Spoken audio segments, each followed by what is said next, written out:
Hi, this is Marty once again and welcome to my channel.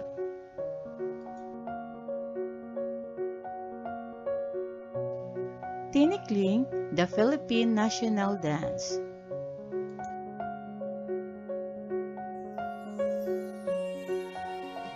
Tinikling is a traditional folk dance which originated during the Spanish colonial era.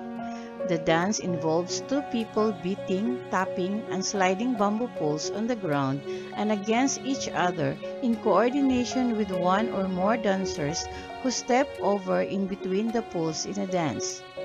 It is traditionally danced to rondalla music, a sort of serenade played by an ensemble of string instruments which originated in Spain during the Middle Ages.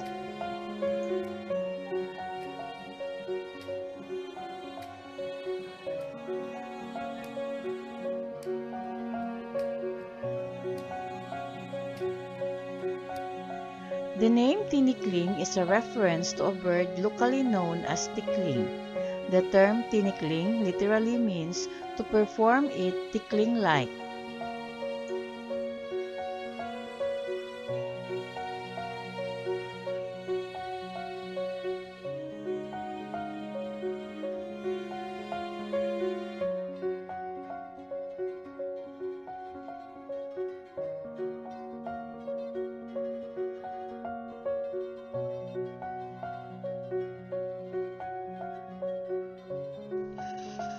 The dance originated in Leyte Island in Visayas. It imitates the movement of the tickling birds as they walk between grass stems, run over tree branches, or dodge bamboo traps set by rice farmers. Dancers imitate the tickling bird's legendary grace and speed by skillfully maneuvering between large bamboo poles.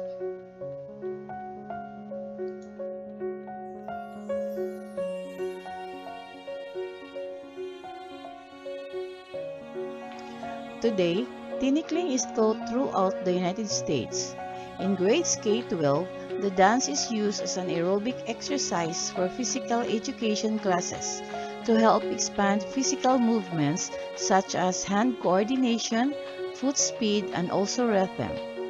Tinikling is commonly performed at schools and on special occasions such as the Filipino Independence Day as a celebration of Filipino culture and Filipino pride.